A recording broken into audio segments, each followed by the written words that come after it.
right. Okay. I am Amanda, and this is Wellness Me Up. It's where we talk about all of the weird and wise and wildly supportive sides of wellness with coaches that you can actually connect with when you are just done pretending that everything is fucking fine in your life. Today, I am joined by Empress Sparkle, a healer and energetic cleanser, and she has her foot in a lot of things, but mostly she does the fight against darkness. And I asked Empress to sum up their approach to wellness in one or two sentences. And here is what Empress said. I would say I am all about being aware of who you are. So let's see if what Empress has to share it can help you get a little bit more wellnessed up. Love it. I'm Right? so happy to Right? be here. I know. I'm so happy too. I love so people will not know this, but we've already talked for fucking half an hour, like before. Like we're like, blah, blah, blah, like just like I like just sharing all the things, instant friends. It's like, oh my gosh, like the synchronicities in our conversation are just amazing, like incredible. So I can already tell just from spending a half an hour with you what you do. And other people are gonna learn this shit too. So this is so cool that you're here. I love this. Yeah, I amazing. love I think it's important to share all this stuff, so I love it as well. It is so important, right? Okay, so we can get people knowing because I've already seen your questionnaire and all the things that you filled out. So I've already got and now talked to you for half an hour. I've got an amazing, incredible pulse, a little bit, just a sprinkle of what it is that you do. But for everybody listening, I have 6 areas of wellness that I focus in on the podcast. So there's spiritual wellness, there's relationship wellness, emotional mental health wellness, physical wellness, life transitions, identity, and financial and purpose wellness. So, really curious. So that way people know who Empress is. Which of those areas do you support people through? And then how do you support them on that journey? So the main ones is spiritual and mental health awareness are the main ones. Because for me personally, they actually come very much hand in hand, more than people realize, a lot more than people realize. Um, They do. yeah, They do so go hand in hand, completely hand in hand. And so how like when they go hand in hand, how are you kind of like supporting people on those things that they're like with the hand in hand stuff, like walking along yeah, together? so basically, I do what I call energy cleansing. So I don't call it Reiki, I don't call it soul cleansing because I've brought both of them together because I personally believe that we actually have 8 frequencies and not 7. So everyone will talk about the 7 frequencies, which is the chakras. Well, they are your earth chakras. And then we have what we call our soul chakra. And a lot of people don't talk about the soul chakra. They go on and on about the 7 chakras. So for me personally, in these chakras, we actually hold a lot of our mental health. So like our yellow chakra, which is our solar plex, a lot of I can feel so much in your stomach on what's going on. That's why we feel our anxiety there. That's why we feel our when our nerve system's breaking down, that is the first place we seem to feel it, is where our solar plex is. And then obviously that extends out into the physical body. And this is one of the things that for me, this is why spiritual and mental health go hand in hand. There is obviously other things that can sometimes play ball that I also deal with, which is shadow men and stuff like that, but I'm going to leave that out for today. I'm going to talk mainly about the other stuff. And this is one of the things. It's also one of the things that one of my girls, actually, this has just come to me, and I think this is actually really important to share, is one of the things that I see a lot of my girls following these gurus. She says, I know I've got to stop letting it in. And I went, letting what in? And she went, the negativity. I went, no, you don't. And she went, excuse me? I went, you've got to start letting the light in. I says, but you've got to let the negativity out. And she went, what? And I went, that daily build-up that you're having of negativity, you need to find a way to release it. And she started to do that. And 6 months after our healing journey, she's now at a point where she only gets triggered with flashbacks. And she's like, how? No, because you're letting the negativity out. And then flashbacks, I just want to say this. This is where mental health and spirituality come in hand again. Understanding flashbacks is a massive important thing. Then flashbacks, the reason you're having them is because something's triggered you. It could be a post on social media. 90% of the time at the moment it is, I'm finding personally. It could be something that's silly for me. I have flashbacks when people tell me that they're leaving their children with certain babysitters. I suddenly have a flashback. I know that's my guides telling me to tell that person not to leave them with that babysitter. And I think this is where the spiritual and hand in hand come, because if you can understand the messages that you're getting and the way your body's feeling and its frequency isn't right, actually really, really helps a lot. My brain is like lighting up with you talking about these things. And this is what I love because of the pathways just go, yes, check, check, check, check, check. This is a big part. A lot of the times people work in these fields and I'm like, hey, it's spirituality and mental health. They can all go in together because you're going to feel those emotions and the things bubbling up too. Our anxiety, like if you're feeling anxious about something, that's coming from somewhere, right? Like what's actually happening. And I liked how you tied that in with talking about like, your chakras and how this can help and like how that's coming about because it gives you an actual tool that you can use to help with that. And then letting out the anxieties and letting out those feelings and the negativity and all of that. A lot of us are taught out here not to fucking do that. We're taught to put on a mask, suck it up, get through it, don't do these things.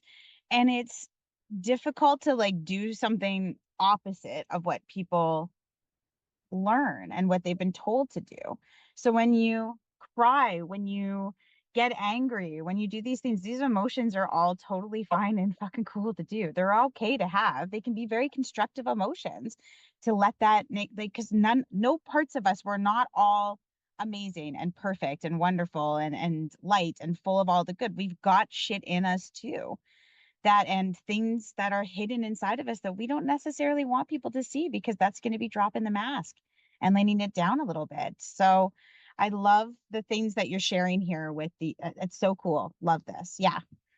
Yeah, exactly. This is one of the things, like one of the things that I say to my girls is go find a quiet place. Even if you're at work, you can do this. Okay. I do it while driving.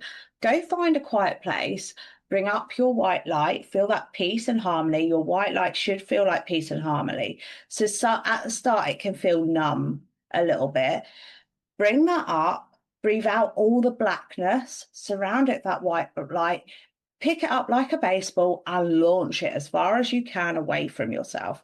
That is one of my favorite techniques to use because for me, we may not want to cry in that moment. We may not want to get angry in that moment because we know the consequences are going to be too bad. But there's so many forms and ways to let that negativity out. We don't have to stay silent. We don't have to hold it within ourselves. We can do it as simple as just going to do a breathing technique and getting rid of it in that format, or going to the toilet and having that cry if you don't mind smudging your makeup. You know, these little things help so much. And the toilet roll to the eyeball if you do that to help Right. it. I don't even fucking wear makeup anymore because the last few years I've just been crying so much and releasing and doing it. So I'm like, fuck this. Like, I'll wear makeup once in a while. And if I'm going out to something special and whatever, I'm like, I'll put on some makeup. Plus, I'm still learning how to do it. But I'm like, I'm like, I need to let the tears out. I'm such a fucking crybaby. And it's so healthy for me to just let them flow. So when I feel like it needs to come out, I let it come out. I love the reference of a baseball bat too. When I was young, my one of my nieces is playing baseball now, and it's just making my heart sing because I used to play baseball as well, and I love that.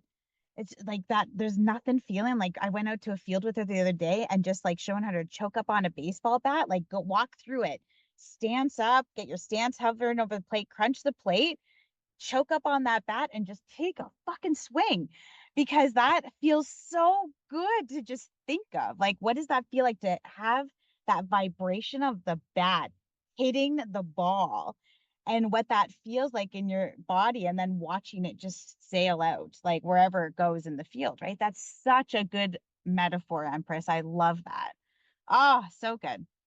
Helps so much, honestly. I literally, and it was from my rounders day. So we actually don't play baseball here in the UK. We play rounders, but everyone now knows what baseball is, and no one knows what Yeah. rounders is anymore. So it's sort of like come my new thing because it's like I remember we used to be a nightmare with rounders, but swinging it as hard as we could and stuff.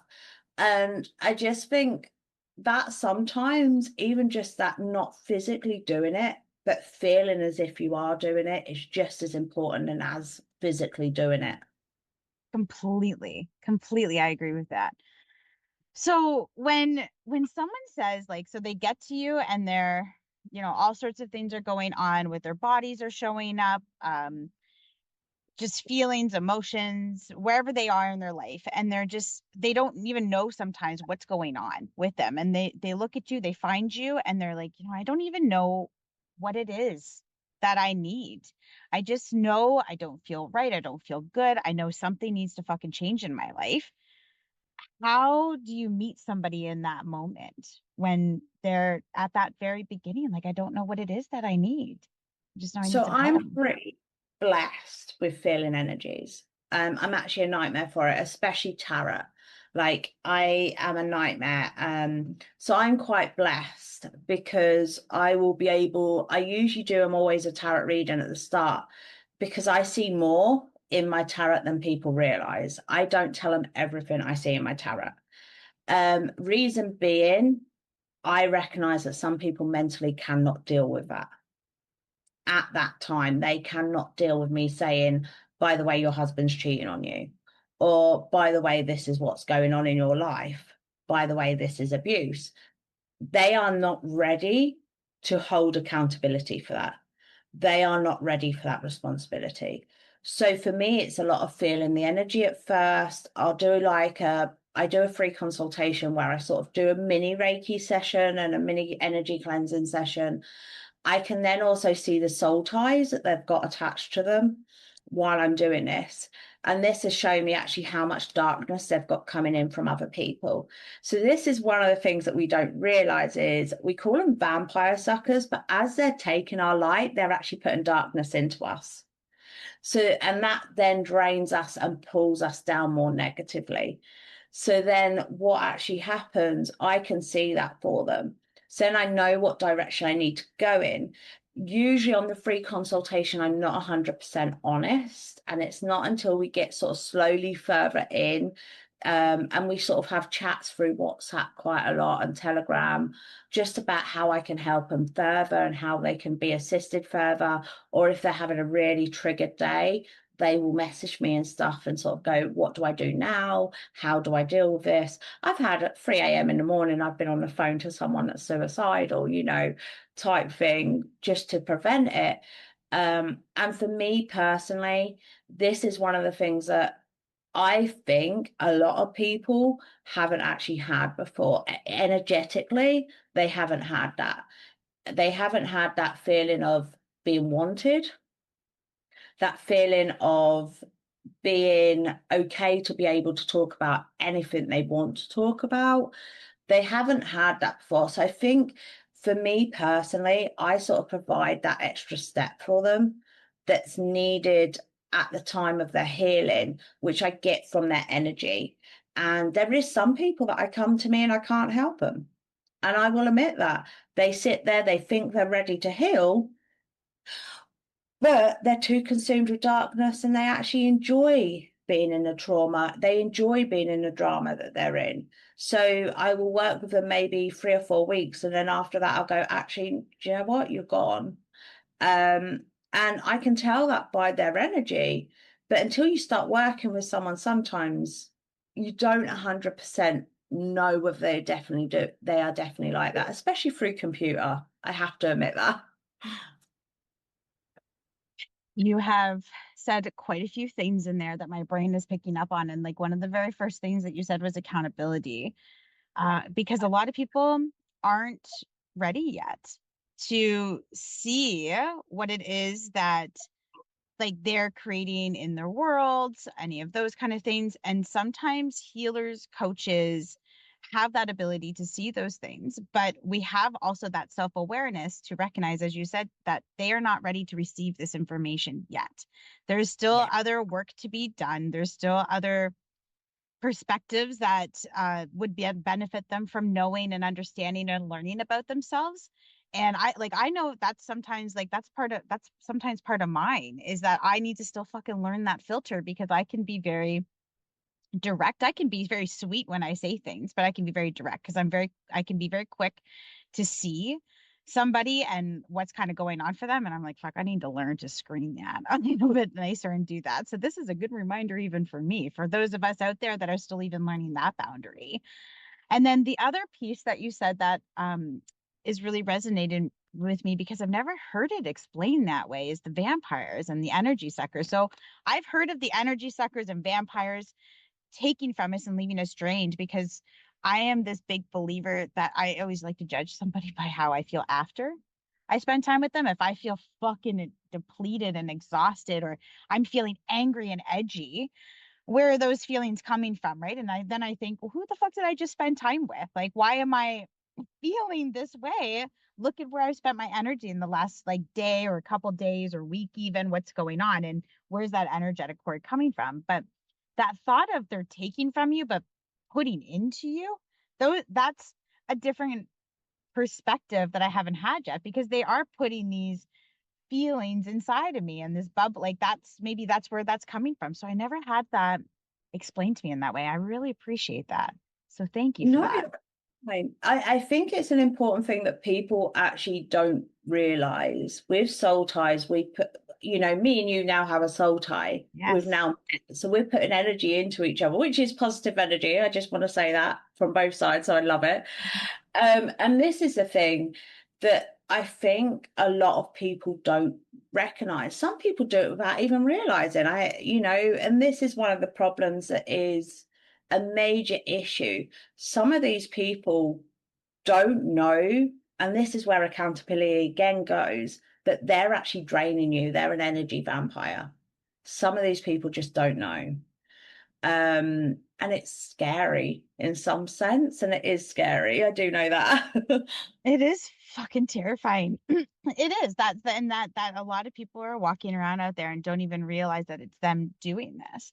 Like and sometimes people can realize this after, but it takes a lot to get through those layers and to realize how it is that they're showing up in these connections and their contributions to how a relationship has been or how it unfolded or any of those things. It's a big part of that.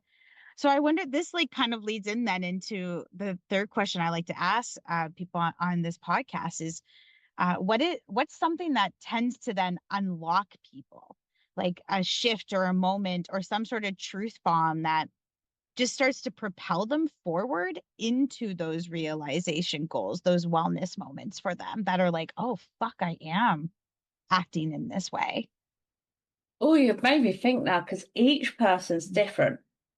Some of Yes. them, especially the ones with not as much trauma, it's pretty easy to get them there to realize I've got to hold accountability. But then there is some of them, I, I'm trying to be cautious because obviously my clients will know who I'm talking about if I talk about them. I've had ones where they're very, very negative about certain people, and these people are meant to be the closest ones to them. And I've had to truth bomb them, and that's actually made things worse because it's got to the point where I'm like, I've got to now safeguard not just them, but the people they're around. And this is sort of took a bit of a not as positive reflection as what I've had. But some of them, I had one she still is absolutely beautiful lass. I deal with a lot. And she literally was going really downhill. And I literally, when she was messaging me every day about this guru, that guru, this guru, and I went, right, that's it. You're gone. And that's all I put to her. And she went, why are you giving up on me? I went, I'm not giving up on you. You've gave up on me. And she was like, what do you mean I've gave up on you? I says, if you're listening to other gurus and they're saying the opposite to me, not holding accountability for their behavior, as you've just come through to me and messaged, what you've messaged shows this person's not holding accountability. You're learning too much too quick. You're taking too much information in. Says you're welcome to do it. I says I actually encourage it, but take it in and actually recognize what's going on. I says, and at the minute, your mental health, where it is, I've sent you others, which I've suggested to you. You've sent me people, and I've gone, oh, wow, actually, I've not seen this one. This is quite enjoyable. But the people at the minute, she got hit a dark patch. Her social media went very, very dark. And it was all these gurus pretending that they know this is the problem we've got in spiritualism at the minute. There's a lot of people, because it's trending, pretending they know what they're on about when they don't. And I said to her, says that's not helpful for you. And this is the thing. So I don't really do truth bombs because sometimes that can actually do more harm than good, I've learned. But what I personally do is have a discussion with them like I would my children. So I have a discussion about with them with why are they feeling this way? What is the meaning of this? And like with her, we then had a discussion, why is she following them? And then what is the meaning of her following them? What actually do they give her? And this is something I actually do with families as well. I'm like, when people say to me about parents and stuff like that, I'm like, what are they giving you? Yeah, they gave you life, but what are they actually giving you? And I sort of point out the stuff that a lot of people, as we were saying before, wouldn't dare point out. I sort of go, well, actually, I don't think they're giving you anything. Or I am a nightmare of going, do you think you may be using them? Like I am a nightmare of showing them their own accountability as well. So it's hard to explain because I am anyone that's ready to heal, that's still very in darkness, like their soul is black. I'm your worst nightmare because I am going to point out every little thing that you see as a positive. I'm going to say, do you think you should be doing that? Do you really think you should be mixing with that person? Do you really think you should be concerned so much about so and so? Because we get people that come to us that are still watching exes, that are still watching neighbors, that are still watching family and friends through social media. So I point out the stuff they don't want to recognize in their self. Maybe actually that is the main thing that I actually do. And so, I, yeah, it's like, here's the darkness and let's shine a light on it. It's like, I just get that visualization, like light getting shined on it. Are you ready for this to happen? And I remember the moment for me and what's lighting up in my brain right now and I'm being called to talk about a little bit is I'm estranged from my family. I grew up in a mesh family dynamics, and the moment for me that realized how fucked up I was in my brain was how much I was trying to control people or situations or fix people and do things and suit things over. And I know now from a lot of work that I've done, it's because I was put in that role from a very young age of wanting to do bend over backwards to help people, put their needs above my own, help them. They don't know better, we need to help them, like that kind of mentality. So I learned from a young age to fix things, to be the rescuer. And this moment that happened for me with this estrangement was after going through my cancer journey and all these things and getting shit on by a family member for not being there for another family member. I thought, I was replying to this email and they were so mad at me for so many things about how I was, and I just was trying to reply to this email, and every time I was writing it and drafting it, I was trying to get them to see my perspective. I was trying to get them to understand me, all of this stuff, and then fix them in the same time and call them out on all of their stuff that they were getting up to. And I thought, holy shit, none of like my body was just radiating. I thought none of this is going to matter because they're never going to get it. They're never going to understand my perspective. And more important, they're never going to agree with me and see it this way. They're not going to see that they are an addict. They're not going to see that they're an alcoholic. They're not going to see that they perpetuated this environment. And then I had to think, and this came later when I was in therapy because I started therapy and I thought, I need to get the fuck out of my family and I need help on how to leave my family. And I don't know how to do this because I saw so clearly the cycle that was happening. And then that Yeah. therapy, after that, I went and did, shortly after that, I did a journey with plant medicine and I was able to see a lot of stuff in the darkness that was happening. And this moment just kept happening for me that I saw how much I was perpetuating and creating those dynamics just as much as they were. Like just as much. I was playing my part in those. I was responsible for, and I was calling people out on enabling those disease state of addictive behaviors, but I was enabling those disease states of addictive behavior just as much. I was taught to do it, but I was also doing it. And then it was like shine the flashlight, as you just were showing. I was, holy shit, I was also in those disease states of addictive behavior. I was a heavy drinker. I was using medication and things to numb my pain. I was very much doing those things too. And I was part of that darkness and contributing to it and just as dark. Even though I would like to exude positivity and do that stuff, I was like, holy fuck, I have things going on with me too. So I really appreciate that. It's a very it's a tricky question to answer on this podcast, to say like, how do I answer this, because it's not a truth. It's But the way that you described it with like, I'm like, you've got to have that accountability for that darkness, and some people just may not be ready to think about their part in what it is that they're creating for their life.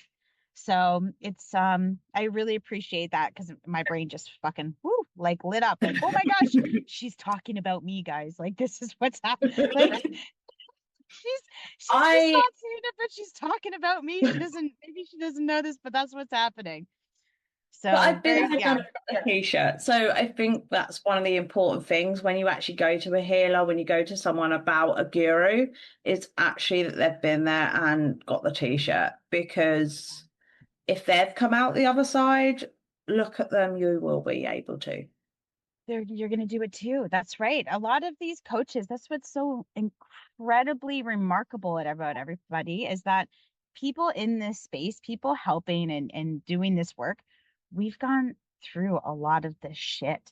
Like we've seen it, like, yeah, like you said, been there, bought the t-shirt, all of the things, like got somebody else I interviewed a while ago, she's a good friend, she's like, got the tattoo, like we've been there, we've done it, like we've seen a lot of that stuff, and we still have more things to learn and experience and heal. And that's what's so amazing about wellness.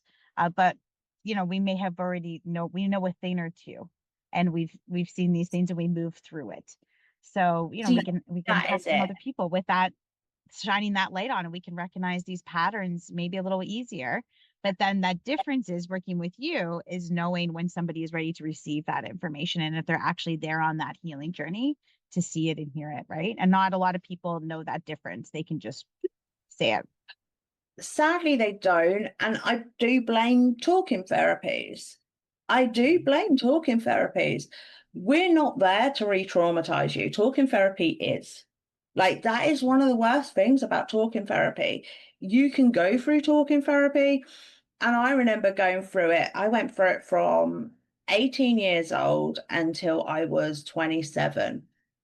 And I remember going through it, and I had my last lot when my last daughter was born. And literally, they were managing for me. I have an amazing memory. I remember my life from 18 months old. Like, even my family will sit there and go, how does she remember that? Like, they're like, what?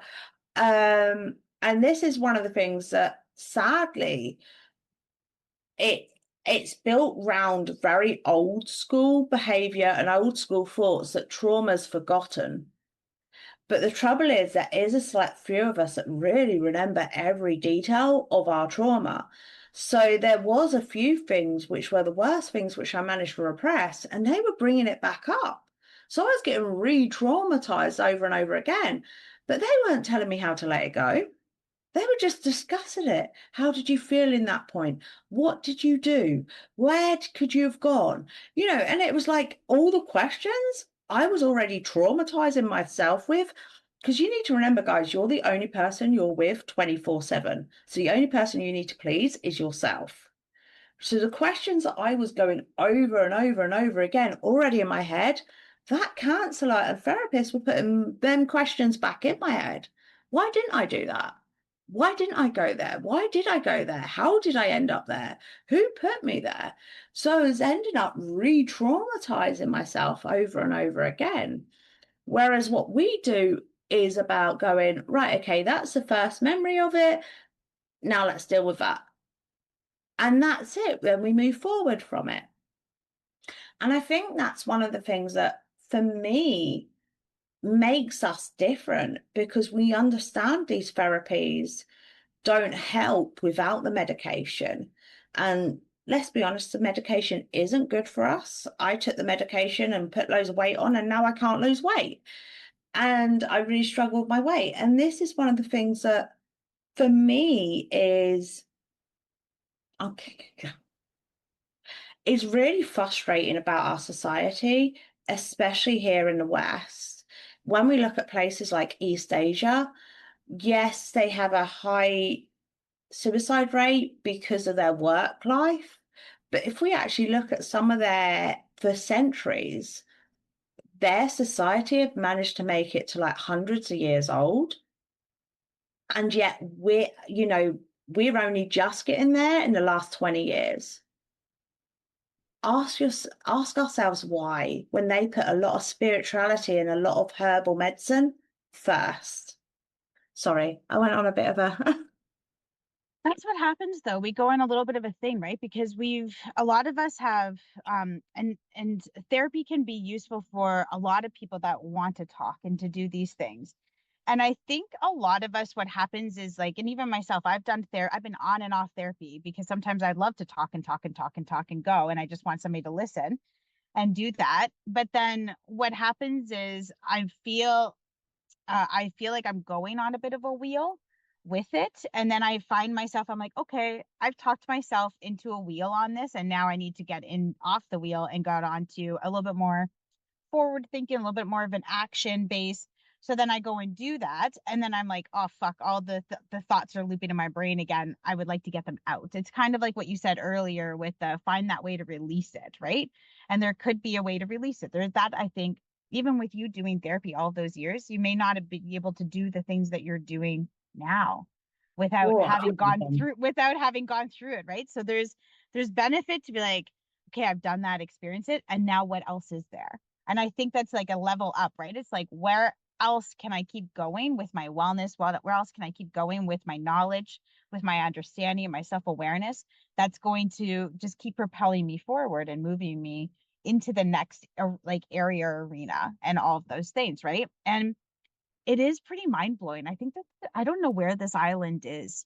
I forget where it is. I think it's on Greece. When you said that these people are fucking living well over 100, and I'm like, look at these people motoring around and walking and doing all this shit. I'm like, I need to get going, doing some more thing. I want that for myself. I want to be like a kick-ass old lady, being able to like travel and do the things. And so I'm like, how can I just keep that going in my life with it? So it's very interesting to notice what other places around the world are doing and why people like are just like seem so much healthier in certain areas. It's like the food across the pond, amazing. Like I could go on a whole tangent on that stuff, and I'm like, I came back here, and I'm like, all of a sudden I'm plant-based and vegetarian because I'm like, I don't like how meat feels in my body anymore, and all this stuff here. It's so interesting.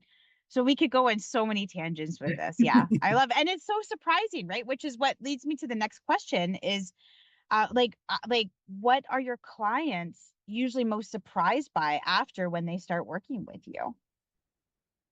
So one of the things, funny enough, I had one of the girls message me the other day. She's been with me now. 3 months, and she's one of my one-to-one girls, so she actually gets extra special because I do group sessions, so she gets extra special treatment. And she messaged me the other day. She's only been with me 3 months, and she went, "You won't believe this." And I thought, I see that message, and I do apologize, but my head does straight away do that because I'm thinking they've been re-triggered, they've seen something that's triggered them. And she went, "I went on a train." I went, "No, you didn't." I said, "I need evidence," because she's got social anxiety really bad from a traumatic experience. And she went, "No." She says, "I don't even know what happened." She says, "I felt really light. I woke up, I did my meditation usually you've taught me." I went, and this was after her energy cleansing. She went, "I felt really light. I had a spring in my step." She says, "I packed my son up." I went, "Yeah." She went, "And I just got on a train." And I went, "What?" And she went, "Yeah." And even I was shocked at this because she's only been with me 3 months. Usually it's the 6 month mark that we start to see progress. And I was just like, "How do I, what?" And she just went, "I don't understand what you've done to me." She says, "Because I feel so much lighter." She says, "When I did start to panic, I just did the techniques you've taught me." She says, "And then I just smiled." She says, "And do you know the best thing?" She says, "My 3-year-old hasn't smiled like that since I've had him." She says, "His smile at the countryside." She says, "I didn't even end up getting off the train. We just went there and back." She says, "Because he just loves looking at the countryside." Getting a bit welling up. And that for me shows what I've done for them, shows how I've improved their life, shows how they can now do things they never thought they'd be able to do again.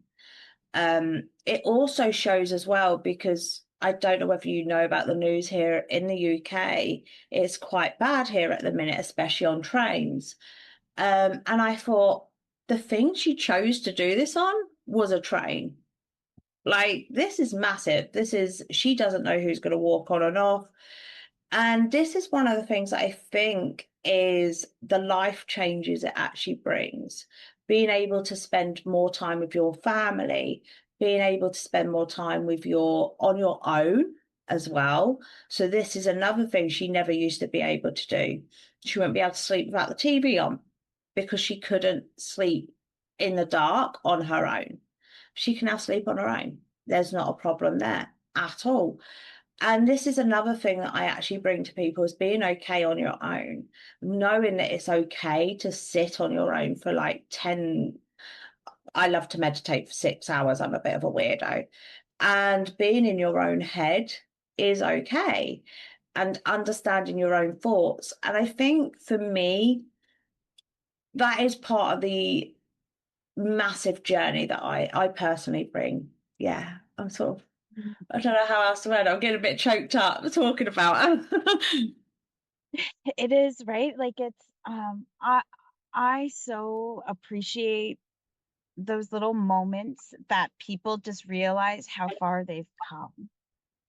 Like that, and a lot of people, I find, like so many people don't take that pause in that minute to be like, holy shit, I did this. Like, and it may not seem like a big thing to people, like, oh, like you got on a train, like big deal. But for somebody that's so hard to do and you couldn't do those things before, it's like, oh my gosh, I did this.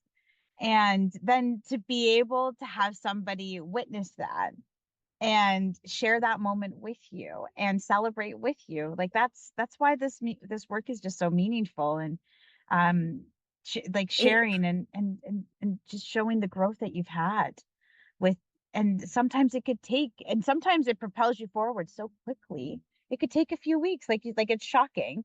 And other times and that's that willingness to want to change and do that stuff, like I want to do different. Other times it might take a little bit longer. It could take a year to get up to that, and then celebrating all of the victories that get you to that point over the year to get to that moment. So wow, wow. exactly. And one of the important things I think that can I just say, if your guru's not doing this, because I have heard of quite a few not gurus not doing this, and rather than praising you, they will actually say to you, right now for the next bit of homework, they're not the person for you. I want to say that. Like, literally, my girls, sadly, it is mainly girls that want to heal. My girls will message me something, and I will have a 3 hour conversation with them about how proud, why I'm proud of them. And I will go, do you remember when you used to message me going, blah, blah, blah, now look at you, and stuff like that. And one of my girls, we had to stop her education, believe it or not, which I really am not for. So we stopped her education. And the other week I went, you're ready to go back to education. You do realize that. She went, well, I've been thinking about picking it up and I've been reading slowly. I went, take it slow. And the other day she messaged me and went, by the way, I passed my course. And it was like, I was so celebratory about it. And I think that is the issue. When we're doing all this trauma stuff, we're taught from school, right? Okay, you've done that piece of homework, now on to the next. Right, you've done that, now on to the next. We're not taught to sit and enjoy that mini celebration. Like, even with our children, and we teach our children this from a young age, and please do not say, I'm not insulting anyone's parenting, because I did this. Our baby gets up on all fours and starts to crawl, right? We sit there, we celebrate for what, 10 seconds? What's the next thing we do? Put them on their all fours. We put them on their all fours and we encourage them to come again. We don't sit there and celebrate and go, do you know what? They'll do it again in their own time. We make them do it again. So we are preparing them to be ready for always thinking of the next thing. But sometimes we do need to sit, reflect, and just rejoice in the simplest thing. That integration work is so important. And we don't relish in that stuff long enough to No. just, wow, I fucking did that. Like, and just, lay in the sun for that a while for that and just really enjoy that and soak that into yourself because it's there's nothing like that to just like let that moment last a little bit longer. Keep going back to that. Keep having that like gratitude and going back to those moments for yourself of like, holy shit, I did that. Like it's just like giving yourself like a little, high five, right? Like boom, like let's Yeah, do like, that. Yeah, right? Like, yeah, we did this. exactly. I love that. I love that because then it always leads into my next thing that I do on this fucking show. Um, what happens is we enjoy the moment and we do these things because then what happens is something completely fucking random could happen in your life or something can derail you or something can pop up and just send you in a different direction. So it's like coming back to those moments of gratitude to be like, hey, I did this, I can get through this. Something's gonna happen. Maybe a test comes up or something else. I don't know. Something could just fucking wonkety. Is that even a word? Wonkety, fuckety, walkety. Who knows? I understood it for I'm not some sure. reason. We're gonna do it. Yeah, we're gonna use it. It's fine. But something can happen. And so what I like to do on this podcast is I spin this wellness isn't linear, WTF, like what the fuck wheel, because it's not. And it's so interesting because like we can I put in I get ChatGPT or Claude, whatever AI robot assistant I'm using, to put in some questions about wellness and things that we should answer or talk about. And we could be talking anything about like, I don't know, we could be something like, oh, that's really deep. Or all of a sudden, like, why is our therapist comment section in TikTok? Or why is our coaches in TikTok? Like, why are we just absorbing all of this algorithm and content and what's happening? I have no idea what can happen. So whenever I spin this wheel, we've talked about peanut butter sandwiches. I don't even know what the fuck happens on this wheel and where it goes, but it sometimes propels us in a totally different direction. So I would love to share screen and spin this wheel and see what we're gonna talk about for it. Because I just think it's actually hilarious. Let me go over here. I'm gonna share sound and I like the same as I do this. I usually have two screens going on. Can you see this thing? Yeah, I can Yeah, see it. okay. Okay, so 6 questions on it, and I'll spin it, and it's going to land on one of these, and we're going to talk about it and see what happens. Maybe we'll still be talking about gratitude and crawling. I have no idea, but we're going to talk about something. Okay, This is let's see where quite it goes. interesting. Never done this I before. it is. I know it's very interesting. I'm like, where is this going to end? I have no idea what we're going to talk about, and it's fun. It's hilarious. So it's like right on the line. Okay, what is something that you used to judge people for that you totally get now? What is something that you used to judge people for that you totally get now? Holy shit. Okay, I'm gonna stop share. Oh, so believe it or not, fear's not the easiest way to the darkness. Judgment is. That's something I actually had to leave it behind. Oh God, I haven't judged really properly for many years. So what's something I'm gonna say cutting ties with family. In my head, it was always wrong. Up until about 7, 8 years ago, in my head, it was always wrong. When I used to watch people talk about cutting ties with family, I just thought no. Or just cutting people out of their lives, I thought, no, you can't do that. So I think that would be it. That was my main thing that I used to be really confused about and used to judge a lot of people on. Like if I met them and they told me that they were like a mum and dad and they had nothing to do with family, even though they were alive, I was like, Mhm. how can you do it about family? Sort of attitude. So I did judge on that. Cool. I would say the same. Like that's what's popping up because I was taught that you always stay with your family, you always have their back, you never leave. They're like they would say things like, well, he's your brother, so you have to do this, or they're your mom, you have to do this. And I used to think that too. So if somebody left or did something, I'm like, how could you do that? Like that's like I would just have that natural reaction. And now, having gone through estrangement and walking away from my enmeshed family, I think, holy fuck, I used to judge people for these things. Or even now being sober, I used to judge people for drinking excessively and doing this. And I was like, hello, you used to be fucking lying in fields, giggling away, drunk off your like I was doing those things too. So I Yeah. used to judge and do that. And now I'm like, don't do that anymore. Or I used to be a smoker. And I used to I I used still to am. when I right? I'm like I used to I'm like I remember when I was a kid judging adults for smoking, and then like I became a smoker and did that. So it's just like it's interesting. But yeah, the family one, that is a big one for us to how could we do that? How could you leave? And then all of a sudden you find yourself walking away from your family too. Yeah, it is crazy. It's made my head go in a little way, that question's actually, because I haven't judged anyone for so long. Because one of the things, as I said, it actually brings more darkness and fear. We are meant to naturally have some fear in us. So for me, it's crazy. And I just want to actually leave an expression for, and I hope you don't mind us, Amanda, for people who are told this expression, which we all are, doesn't matter what country we're in. So, one of the expressions we're given when you're walking away from families, and it's actually something, don't know where it come from. So, I don't know whether I thought it up or I watched it somewhere. I want to say to you, when they say to you, blood is thicker than water, say, yes, blood is thicker than water, but water I can survive on, blood I can't, and walk away. It is a very good expression. I've heard that too, that blood is thicker than water. I have heard that phrase before.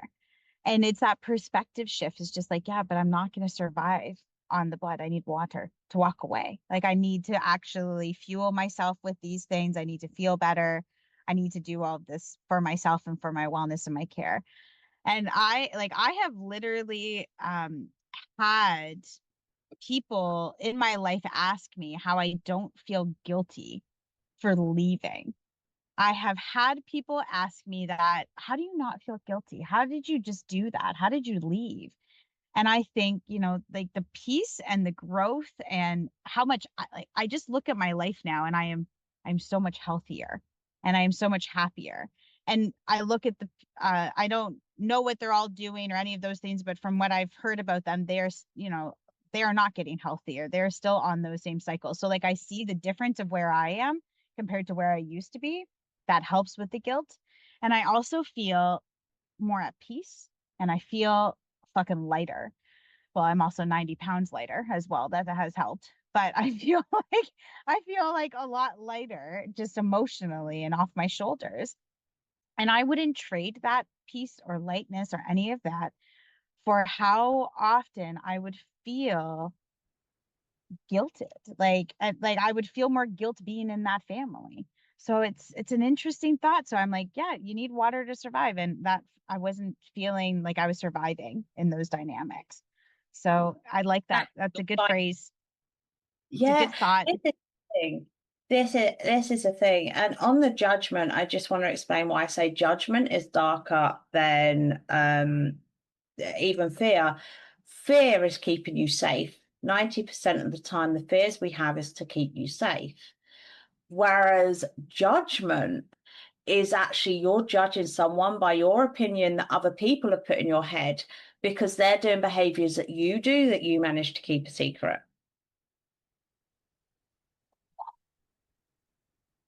What? Come on. That's so true. Like so much of like with choosing to leave the family was like I felt like I needed to protect them. I felt like I needed to protect who they were. I felt like I needed to protect the inner conversations of the family and what would happen, what we would talk about. I felt like I needed to protect their reputations, who they were projecting to people that they were, not who they actually were, or doing all those things. And so much of that then came and stemmed from my need to control, my need to fix, my need to soothe over. And that was a big part of my darkness and the things that I still have to work on. I still have to this day sit in the fucking discomfort when there's crisis or chaos or there are these happening. I so badly want to go into fix it mode, and I want to soothe things and I want to make things nice and pretty and let's just talk and get this feeling nice and I like just this I want to do that and fix so badly, and sometimes my own darkness has been like, hey, you need to actually just sit in your own discomfort right now because this isn't yours to fix, this isn't yours to soothe, this isn't yours to do it. And that, oh, It's that's hard. Empress, that's such a good way of thinking of it. It really, honestly, it Ah, took me ages. And my savior complex, I'm only over for the last 6 months. So just want to say that my savior complex, I had it because it's as if they leave it in us because we're used to protecting our younger siblings, we're used to protecting our cousins. I remember if one cousin was being bullied, we were all classed as being bullied, so we all had to go and deal with it. So it's like I constantly was taught to be in protection mode. I was constantly taught to fight. I had no flight mode, no being able just to sit in the corner and rock, and sometimes you need that. Sometimes you need to sit in the corner and just rock and go, this is my time. Just leave me for 10 minutes. You need that.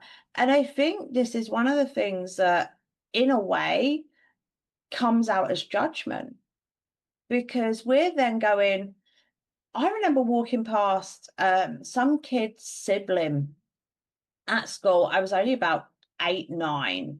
And I remember vividly walking past them and they were being bullied. And their sibling was laughing at the other kid bullying their sibling. So I was a bit like, why aren't you helping them? What the heck's going on here? So I stepped in. I automatically stepped in. Now I'm only 8 and 9. So by this time, I've already been taught that I have to step in if someone's being bullied, if someone's being picked on, etc. And I think this is one of the things that's actually scary that comes out of judgment because that's what I would have got when I got home if I told my family about this story. Well, why didn't you do anything? Actually, it used to be the opposite. I used to get, well, why did you step in? Now you've brought trouble to the door. Rah, rah, rah, rah, rah. So it used to be the opposite. So I was a bit like, well, how come when I step in for family, it's okay, but if I step in for a friend, it's not? So I used to get quite mixed messages. So, and this is the problem with judgment. So I do love your question. It was perfect, to be honest. Right? And I can't even take credit for that question. The robots came up with that question. Like, so I'm like the robots could talk about it. I could put that same question into it and it would have a different answer. But this is what I love about the podcast, because like the robots and the AI and all that is cool. It's going to be a part of our world. We can't stop that. But these conversations with us actually showing up authentically, living, actually doing the stuff, that this is where it comes. And there's a lot of mixed, you're right, there's a lot of mixed messages all of the time that kids are hearing, people are hearing. We all have different perspectives, and it's that alone was overwhelmed before, and now we've got the robots giving us different perspectives and all of the stuff. But yeah, it's a great question to sit and pause with and think. So that's, I think I should go back and listen to these episodes and get the wellness, like the WTF questions. I should post these somewhere so that way people can answer them and be like, let's fucking answer this, because this is going to help you think about who you are, how you're showing up. There's some good wellness questions. Yeah, it's not I bad. completely agree. And I think it actually shows you what type of person you're going towards.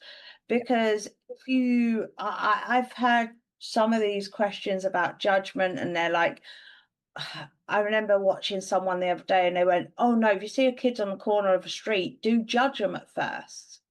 Judge them to keep yourself safe." And I'm like, don't judge them. Have fear that Yeah. something could possibly happen, but don't judge them. What you may have is your child that's been beaten at home. You may have your child that's been sexually abused. You may have your child that's misunderstood, stood in that group there. So actually, it's a group of children that need saving, that don't know how to behave any better because they haven't been shown that. And this is one of the things that actually they haven't been allowed to think for themselves. So they're also judging you. They're looking at you going, "Oh, look at that ring on her finger. I bet she's rich." They don't know that that's an heirloom from your family members 100 years ago. They don't know that, but they're to put in judgment on you. And this is why fear is a good thing, because fear can keep us safe. So if we feared them instead and we go, okay, right. Now I know majority of times a group like that, there may be trouble. I'll just cross the road. But you don't judge them. You don't go, I walk through them. My daughter calls me a nightmare. I walk through them. I go, "Excuse me, sweethearts, can I come through?"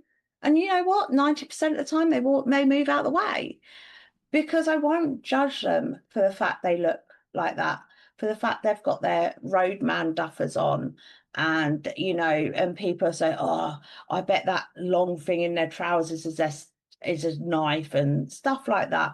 I'm just like, why should we judge them by what we're seeing on social media? Why should we judge them? These are misunderstood children. And I'm not suggesting you do this. I am suggesting you continue with the fear factor, but don't judge them at the fact they're being naughty for the sake of being naughty, that they're stood in that crowd wanting to be accepted for the sake of being there, for being little sugars. Take it as they're there most probably because they're not getting acceptance at home. They most probably don't want to go home. There's something going on. Actually, look at it from the angle that there may be something more going on than we actually realize. And I think for me, I've been reading a book recently, and I do apologize. I hope you don't mind this, Amanda. I just feel like this is really important to say. I've been reading a book called Outwitting the Devil. I don't believe in the devil, I believe it's darkness. And one of the quotes in there is, "The main thing the devil doesn't want you to do is think for yourself." So when we think about that, we're allowing other people's fears from social media, from media, of these kids standing in a corner, be our fears, be our judgments on them, because we're not allowing ourselves to think for ourselves. I think you're really tapping into something really, it's very important to tap into this, because it's giving, it's staying curious about things, not necessarily accepting. And I remember it's always so funny having conversations, right? Because shit pops up in our brains all the time. And I remember uh professor. I think he was my first year professor. He did statistics, and he was always teaching us how to critically think. I don't even remember if I remember anything about fucking statistics actually and what he taught us with numbers and math, but I remember what he was this concept of critically thinking and not accepting. He was, I think at the time he was teaching us data and looking at the data and not to just accept the data. What is it, getting curious about what the data is showing us and not and teaching us how to critically think and not just accepting things as it is or how it's worded. Challenge it a little bit. Ask if there's anything else to consider. Is there any anomalies happening in the data? Like that kind of stuff, but it's we can relate that to humans and looking. So when we look at somebody, all of our experiences, we're going to size people up and we're going to judge people very quickly about who they are, maybe their background, what they're wearing, what they're going through. And if we can just stop that shit that's happening inside of us for just a minute to undo the fuckity that is happening in our brains and just pause and think and allow ourselves to get a little bit more curious, then I think that could benefit a lot of people because then the judgments, the fear, all that stuff just kind of dissipates. It doesn't happen anymore because we're just, hey, you're a human, I'm a human. Let's talk and like let's meet each other where we are kind of stuff, right? So, but yeah, these fucking judgments happen all the time. So, yeah. Exactly. Doesn't mean let your boundaries down, guys, and let anyone in. Accept Yes. anyone. Yes. You keep your boundaries up. It Yeah, just like don't have sleepovers with everybody for sure. Like don't get into a slumber party and have like don't invite everybody over for a party or any of that stuff. Like still have boundaries, be safe, all of these things, but be curious and maybe not just make assumptions that we've been taught to make. Get curious about things, right? So, yeah, it's interesting. Exactly. And I think this is one of the most important parts of the spiritual journey is thinking for yourself, is one of the biggest parts. Like I worship the Hellenic gods, which is the Greek gods. Funny you mentioned Greek earlier, which is Yes. why I love it. So I worship the Greek gods.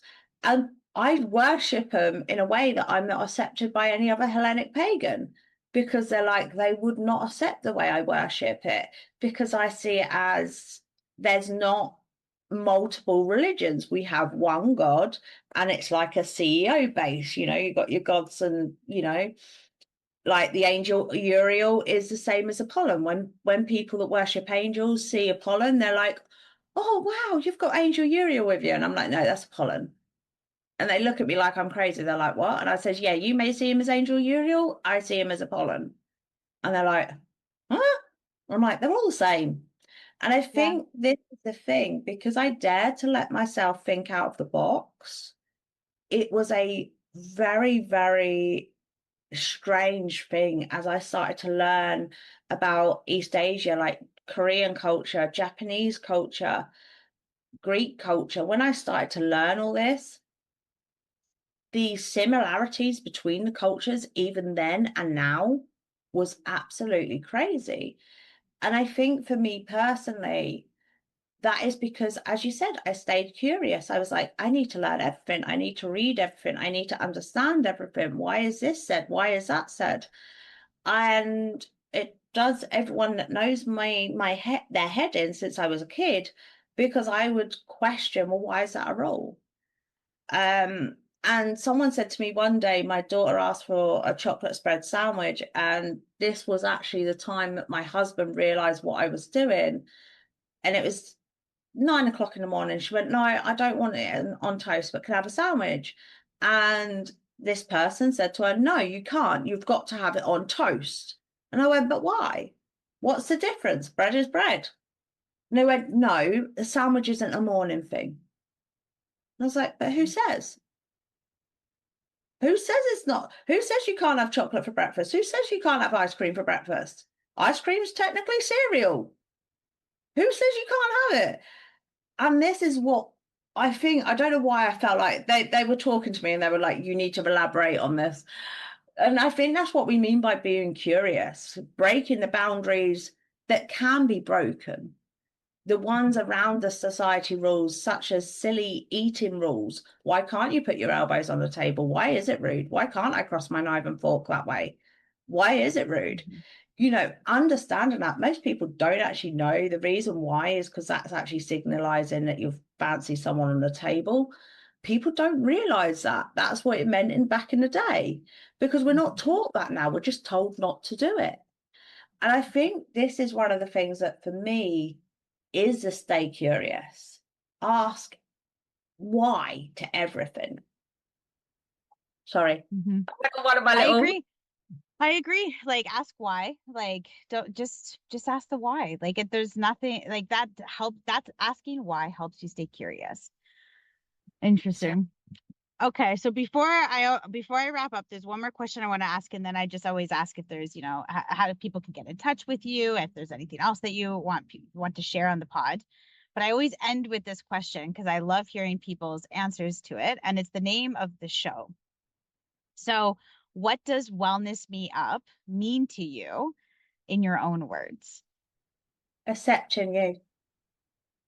Pure and simple. It's not about body. It's not about being healthy in the body. It's accepting you. It's being okay.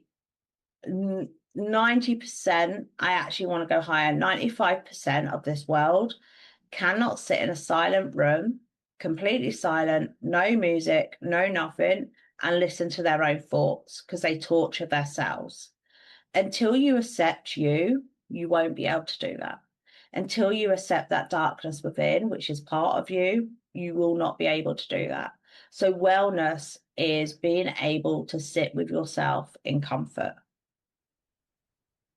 I think that really ties into what you said, like in your questionnaire too, and what I shared at the beginning of the podcast was that it's just knowing who you are, right, and having that acceptance and digging into yourself. And it seems like a very simple statement, but there's so many layers into knowing who the fuck you actually are, and As my all of those husband things. says, as my husband says when we do that, I often get a Shrek impression. There's so many layers. Yes.